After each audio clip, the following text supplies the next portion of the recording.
Illegal construction, চারিদিকে illegal construction নিয়ে এখন সবাই তোড়জোড় বেঁধেছে। এখন ইললিগাল কনস্ট্রাকশনটা তো আপনাকে বুঝতে হবে কোনটা ইললিগাল কনস্ট্রাকশন, কোনটা কি হয় সেটা তো মিনিমাম আপনাকে বুঝতে হবে, তাই তো? এখন আপনাকে আমি টেন্টেটিভ একটা আইডিয়া দিতে পারি।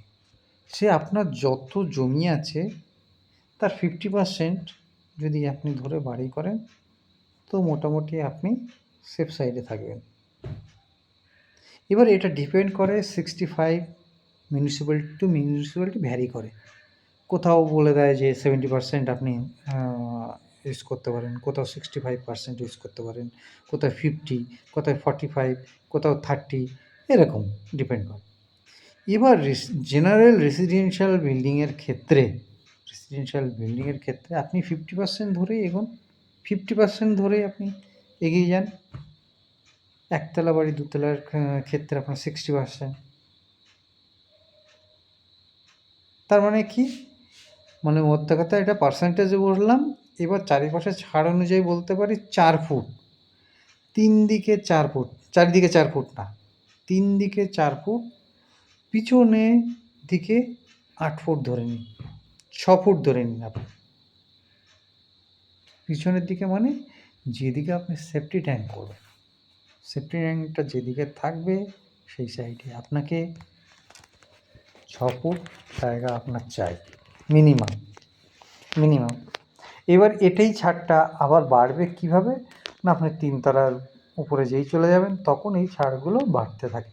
সেগুলো ডিসাইড করবে ইঞ্জিনিয়াররা, তাদের নির্দিষ্ট একটা রুল বুকস থাকে, প্রত্যেকটা মিউনিসিপ্যালিটির নির্দিষ্ট রুল বুক থাকে। এই সেটব্যাক, এটাকে বলা হয় সেটব্যাকেরই, সেই অনুযায়ী করলাম, সেভাবে জানতে পারেন ইলিগাল কনস্ট্রাকশন। এবার আরেকটা জিনিস বলি, আপনি নিচের দিকে পুরো ঠিকঠাক ছেড়েছেন, 4 ফুট 4 ফুট করে ছেড়েছেন, পিছনে 6 ফুট ছেড়েছেন, উপরের তলায় গিয়ে আপনি কী করলেন? ক্যান্টিলিভার বাড়িয়ে দিলেন, 4 ফুটই ক্যান্টিলিভার বাড়িয়ে দিলেন, 2 ফুট ক্যান্টিলিভার বাড়িয়ে, 2.5 ফুট ক্যান্টিলিভার বাড়িয়ে দিলেন। পিছনের দিকে বিশেষ করে সেফটি ট্যাঙ্কের উপরে তো আপনি 3 ফুট ক্যান্টিলিভার বাড়িয়ে দিয়েছেন, বাড়িয়ে দিয়ে আপনি আবার দোতলা করলেন। না, এটা করা যাবে না, এটাই ইললিগাল কনস্ট্রাকশান, এইটা ইললিগাল কনস্ট্রাকশান হয়ে যাচ্ছে। তখনই কিন্তু এই সব যত ক্যান্টিলিভার আছে সব ডিমোলিশ করতে হবে। বিশেষ করে আপনার পাশের বাড়ির লোক যদি কমপ্লেন করে পৌরসভাতে, কমপ্লেন করলে আপনাকে ওটা কাটতে হবেই, কেউ রক্ষা করতে পারবে না, মিউনিসিপ্যালিটিও পারবে না। মিউনিসিপ্যালিটি কী করবে? এসে আপনাদের দুজনের মধ্যে বসিয়ে এটা আন্ডারস্ট্যান্ডিং, থানায় কেস করবেন, দুজনকে ডেকে বললে আপনারা নিজেদের আন্ডারস্ট্যান্ডিং করে দিন। হবে না, আপনাকে ওটা ভাঙতেই হবে।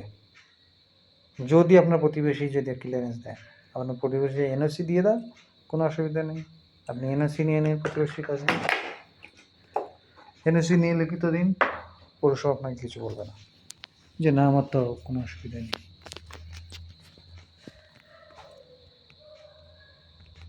না থাকলে আপনাকে